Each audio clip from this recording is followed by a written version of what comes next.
Bonjour à tous, c'est Greg du Journal du Geek. Aujourd'hui, je vais vous faire une petite vidéo de présentation du Meizu MX Quad-Core, donc qui vient compléter le test du Meizu MX publié sur le journaldugeek.com. Donc ce Meizu MX, mis à part au niveau packaging, sa boîte carrée en carton qu'on retrouve chez tous les smartphones du marché, il y a à l'intérieur en fait une sorte de faux livret dans lequel on retrouve l'appareil accompagné des notices et au dos la partie, tous ces accessoires en fait livrés. Donc ce Meizu MX Quad-Core, et j'insiste bien sur Quad-Core parce qu'en fait une version dual-core est disponible depuis plusieurs mois. Donc la version Quad-Core vient juste de sortir en Chine fin juin. Ce Meizu MX Quad-Core est équipé d'un écran de 4 pouces avec une résolution qui malheureusement n'est pas HD. Sur la face avant on retrouve la caméra visio. En dessous un bouton Home, donc on a aussi sur le S3 par exemple ou l'iPhone 4 évidemment. Et sur les côtés de celui-ci, deux petits boutons sensitifs. Sur le côté gauche, nous avons le bouton du volume, plus moins. Sur le côté droit, rien, tout simplement. Ici, le haut-parleur. Sur le dessus, on retrouve le bouton Power et la prise jack classique 3,5 mm. Enfin, en dessous, on a un port MHL, donc port MHL qui via un câble vous permet d'avoir une sortie micro USB ou une sortie HDMI. Sachant que avec l'appareil, vous êtes livré un câble micro USB classique qu'il faut simplement brancher là et qui vous permettra donc de transférer des données sur l'appareil ou de le recharger via USB. Enfin, au dos, on retrouve le capteur de 8 mégapixels et son flash LED. Donc, vous pouvez le constater, il n'y a pas de port micro SD. Le Meizu MX en fait est livré en version 32 Go ou 64 Go et donc n'a pas d'extension mémoire. Pour ce qui est du port carte SIM, il faut ouvrir l'appareil, donc qui ne peut pas être ouvert en fait aussi facilement qu'un téléphone standard, mis à part l'iPhone. En général, on réussit à ouvrir un smartphone avec ses deux mains.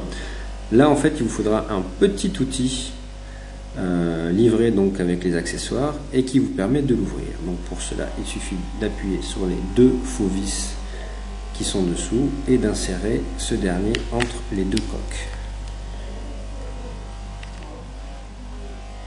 Vous voyez, c'est pas non plus super simple, ça fait toujours un peu peur, on pense qu'on va le casser, mais au final, non. Ça fait plusieurs fois que je l'ouvre et ça fonctionne. Donc là, vous avez l'appareil séparé en deux coques. Vous voyez donc qu'il n'y a toujours pas d'extension mémoire. Sur ce côté-là, vous avez le petit chariot pour mettre votre carte micro SIM. D'ailleurs, à ce sujet, Meizu livre un petit kit pour fabriquer sa propre micro SIM et même un adaptateur au cas où vous voudriez l'utiliser de nouveau sur un autre smartphone. Il y a une SIM classique. Ensuite, autre mauvaise nouvelle, c'est que la batterie est soudée. Donc c'est une chose rare sur les terminaux sous Android, même très très rare. Mais là, Meizu a pris le parti de souder sa batterie. Donc côté finition, c'est quand même très très bien fini. Le MX Quad-Core est le haut de gamme du constructeur chinois. Et donc malgré la coque qui est en plastique, là, elle est quand même particulièrement bien finie. La matière semble vraiment solide. On est du niveau du Galaxy S3 sans aucun souci. Donc comme je l'évoquais au départ, le Meizu MX en fait est juste disponible en Chine, donc c'est un petit peu une exclue que nous avons pour le Journal du Geek.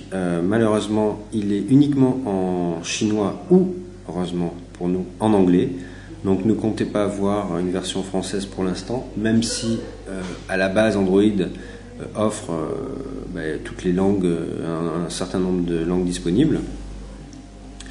Au niveau du hardware, donc c'est le premier par contre smartphone autre qu'un smartphone Samsung à être équipé du fameux processeur Exynos Quad-Core cadencé à 1.4 GHz. C'est exactement le même processeur que sur le Galaxy S3 qui est aussi accompagné du GPU Mali 400 MP et de 1 Go de RAM. Donc autant vous dire que c'est quand même une belle bête de compétition.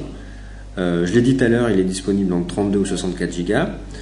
Il dispose des classiques AGPS, Wi-Fi, Bluetooth et évidemment il tourne sous Android. Alors la version c'est Android Ice Cream Sandwich 4.0.3, donc on n'est pas à Jelly Bean mais c'est quand même une des dernières versions. Il y a des constructeurs qui ne sont pas encore passés à ICS. Mais Meizu a ajouté une surcouche, ou plutôt un OS en fait sur Android qu'il appelle FlymeOS. Donc FlymeOS est en version 1.0 sur le Meizu, sûrement il y aura d'autres versions. Donc vous allez constater que c'est quand même une autre expérience et totalement différente par rapport à un Galaxy S3, à un HTC One X, à un Xperia S. L'expérience avec FlymeOS est totalement différente de ce que propose Android en standard. Donc là on arrive dans un premier temps, quand le smartphone est en veille, on arrive sur un écran de déverrouillage, donc on peut accéder aux appels ou aux messages ou tout simplement déverrouiller l'appareil. Donc vous allez voir que niveau interface, enfin niveau rapidité plutôt de l'interface, il n'y a vraiment aucun problème, ça marche très très bien, c'est fluide, j'ai rencontré aucun lag, donc ça c'est une bonne nouvelle. En même temps, vu les caractéristiques du pros, il serait difficile de faire laguer cet appareil. Et surtout, là, vous le voyez déjà, FlymeOS, en fait, c'est, on va pas dire une copie, mais c'est fortement, très fortement inspiré de l'iOS. Donc, pour preuve, sur FlymeOS, vous n'avez pas de menu application comme dans Android. Vous voyez ici, c'est pas le menu application, c'est le navigateur. Donc, en fait, vous n'avez pas de menu application. Sur le Meizu MX, vous n'avez pas les touches Android classique, retour ou option. Ici, vous avez des touches avec des LED. Quand vous êtes dans une application, elles évoluent. Donc là c'est la touche retour, ici c'est option. Ça dépend vraiment en fait. Donc ces touches évoluent, donc c'est pas brandé on va dire Android. Et donc l'OS n'a pas de... Enfin ce qui choque déjà, ce qui est radicalement différent, c'est qu'il n'y a pas de menu option, menu application. Donc plus vous installez d'applications en fait, c'est comme sur l'iPhone, plus vous allez avoir de bureaux, tout simplement. De même, vous voyez, si je laisse appuyer, vous n'allez pas avoir la petite pop-up Android classique pour insérer un widget, un raccourci, etc. Vous n'allez rien avoir tout simplement.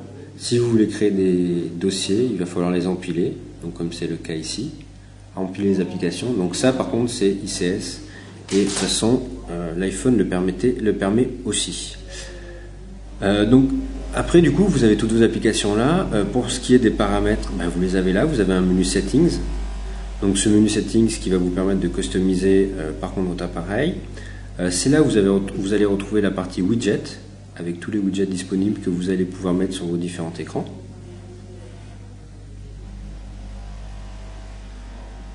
Hop, vous voyez là j'ai mis le widget YouTube et donc le voilà. Dans la partie settings encore, vous allez retrouver donc tous les paramètres classiques qu'on retrouve sur un terminal Android. Alors il y en a qui manquent, il y en a qui ont été modifiés. Donc Meizu en fait a pris beaucoup de liberté avec Android et donc on peut presque dire que c'est plus Android qui tourne dessus, mais c'est vraiment le fameux FlymeOS, comme vous voulez, de Meizu.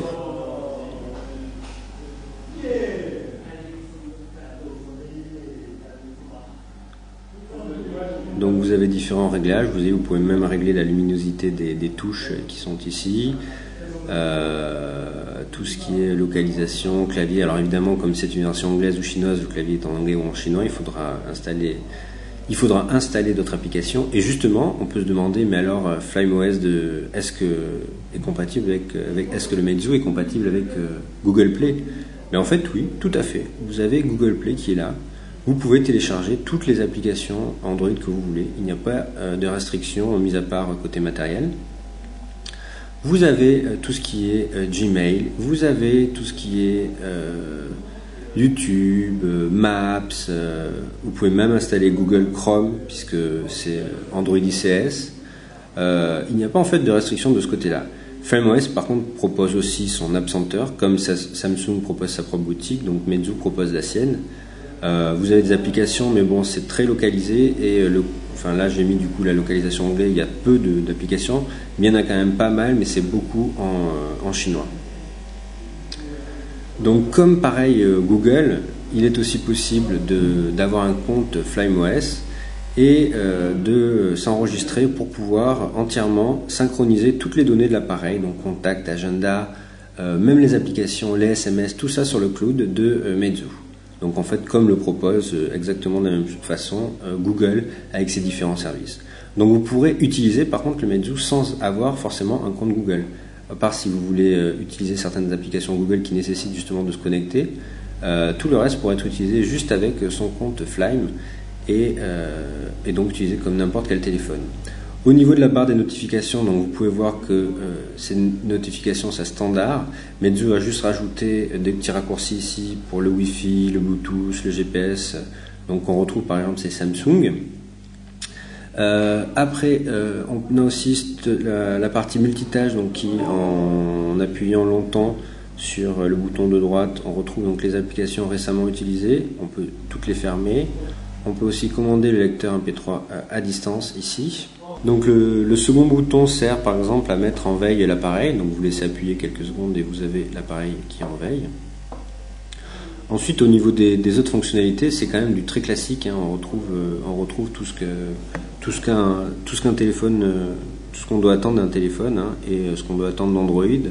Donc synchronisation des contacts et autres, tout ça est présent. Et vous avez aussi un petit menu, hop, quand vous l'éteignez, qui vous permet, vous voyez, de soit l'éteindre, soit restart, soit accéder à différents raccourcis, toujours. Le menu, la sonnerie, mode avion, et même la possibilité de verrouiller l'écran. Donc voilà, on a quand même pratiquement fait le tour à 70% du téléphone. Donc vous voyez, c'est très rapide, en fait, c'est quand même beaucoup, on va dire que Meizu a pensé son téléphone et a copié évidemment sur l'iPhone pour qu'il s'en rapproche le plus, et du coup c'est quand même, il y a beaucoup de choses qui sont beaucoup plus simples à faire pour une personne lambda. Alors c'est sûr que pour nous power user, on se trouve un petit peu frustré parce que justement pour vraiment utiliser Android tous les jours, il manque quand même beaucoup de choses, et c'est en quelque sorte dommage que Meizu ait mis cette surcouche, enfin cet OS omniprésent, et qu'il soit par contre en plus pas possible de le désactiver, comme par exemple le propose Acer sur certains de ses smartphones où on peut désactiver la surcouche. Au niveau de ce que Meizu a rajouté également, donc on a aussi un explorateur de fichiers plutôt bien fait. On a évidemment l'appareil photo. Alors lui par contre il est assez simple, je trouve qu'il est plus simple que Android à la base, il y a moins d'options. C'est un appareil photo rétroéclairé, les photos sont pas mal, mais on pourrait s'attendre mieux, surtout avec les caractéristiques. C'est vraiment très proche de ce que propose le Galaxy S3, et le rendu lui est pas du tout identique à ce que propose le Galaxy S3. On a également comme application en fait des applications dédiées à l'audio et à la vidéo. Donc ça par contre c'est bien, parce que rares sont les constructeurs qui le proposent, mis à part Samsung par exemple, et qui permet justement à ces applications d'avoir une grosse compatibilité avec un très grand nombre de formats. Donc il y a l'application musique, donc classique, avec tous vos titres rangés par artiste ou par album, par chanson, etc.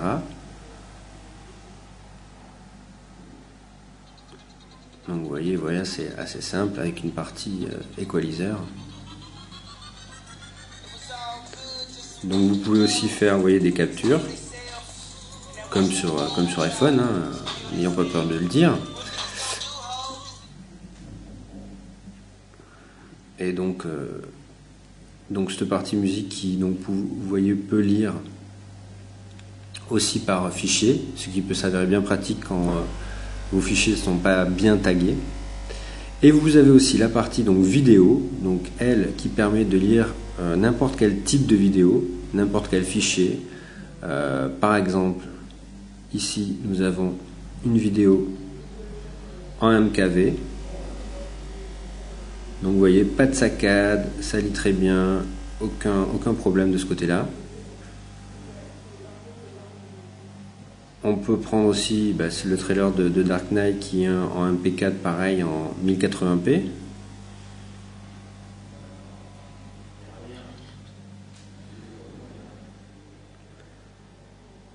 Donc pas de souci également, vous voyez. Et donc tous les fichiers que j'ai pu mettre sont passés sans souci. De même pour la partie sous-titres.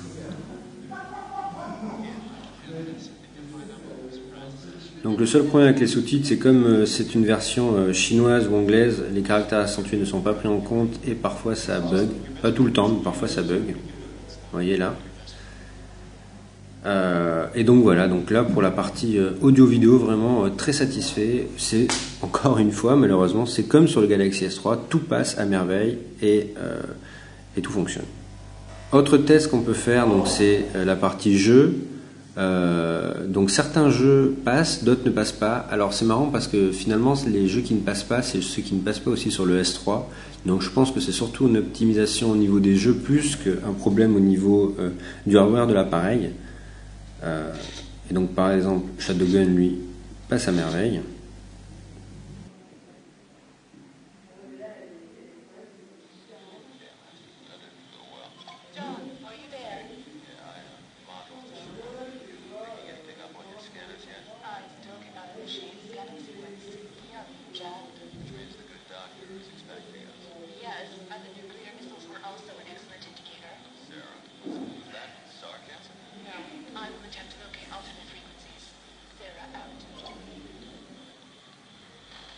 Vous voyez, ça passe sans aucun souci.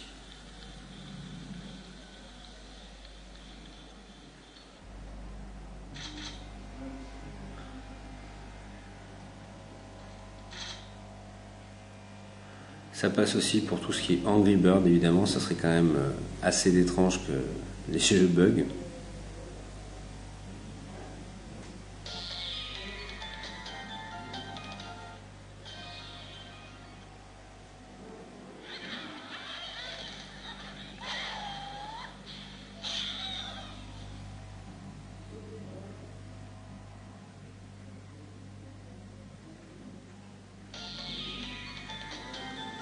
Et aussi Reckless Racing, comme nous avons l'habitude de vous le montrer.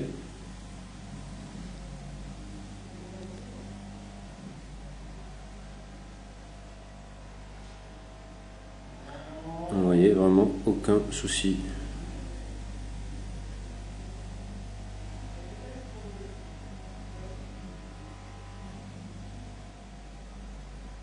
Voilà. Donc la dernière chose que je peux vous montrer, et de toute façon si vous avez d'autres questions, il suffit d'aller sur le journal du geek et de consulter l'ensemble du test écrit qui est quand même bien plus détaillé que cette vidéo. Donc l'autre partie, c'est évidemment la navigation web. Donc sachant que comme c'est Android 10S, nous avons droit à du flash. Mais bon, la navigation web, honnêtement, aucun souci, pareil, c'est très fluide, ça charge vite. SunSpider, par exemple, qui a un test assez connu justement pour tester les navigateurs, et même le résultat de SunSpider est même meilleur que ceux du Galaxy S3. Donc c'est pour vous dire que là aussi, c'est optimisé. On peut faire un test avec notre traditionnel test YouTube et voir si la vidéo se charge en flash sur justement la version desktop et pas l'application qui en général est optimisée pour les mobiles. Donc là je suis sur la véritable version du site. Si je cherche trailer, dans là comme vous pouvez le voir, le trailer se charge tout simplement. Il n'y a aucun lag sur la page YouTube.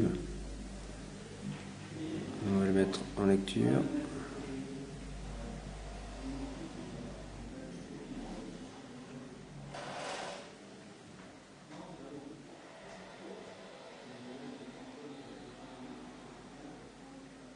Donc c'est évidemment pas le trailer de Transformers 4, hein. C'est juste pour vous montrer que les vidéos se chargent sans souci. Vous pouvez même le mettre en plein écran et ça fonctionne très bien. Donc là où sur des anciens modèles de smartphones on pouvait avoir justement beaucoup de problèmes à lire de la vidéo en flash en 1080p en streaming, sur le Meizu comme sur le S3, hein, encore une fois, il n'y a aucun souci. Donc voilà, je pense avoir fait un bref tour de ce Meizu. Donc vous pouvez constater que c'est quand même très différent des téléphones Android qu'on a l'habitude de voir. Alors évidemment, et je le dis dans le test écrit sur le site, vous pouvez, comme vous avez accès à Google Play, vous pouvez installer un fameux launcher qui nécessite ni root ni installation de ROM alternative et changer justement l'interface, en quelque sorte bypasser FlymeOS et vous retrouvez avec un téléphone plus classique. Donc par exemple avec GoLauncher, vous voyez, si j'utilise GoLauncher, voilà, je retombe sur un smartphone Android assez basique, enfin c'est une façon de parler parce que c'est quand même ultra performant, et avec mon menu application, les différentes options que je peux avoir, etc. Donc au final, le seul frein en fait qu'on peut avoir dans l'achat de ce Meizu, c'est pour l'instant le fait qu'ils soient en anglais ou en chinois. Si vraiment vous vouliez un téléphone français, ça sera peut-être avec une ROM alternative ou peut-être, on ne sait jamais, une version européenne de ce MX quad-core. Voilà. Pour conclure, je dirais que le MX quad-core est vraiment un smartphone très surprenant que je peux que conseiller, même si l'expérience Android est totalement différente. Je pense que ça devrait plaire à beaucoup de personnes d'avoir une sorte de clone de l'iPhone, autant niveau design que niveau OS, et d'avoir un téléphone qui est finalement très simple à utiliser avec peu d'options et peu de configurations.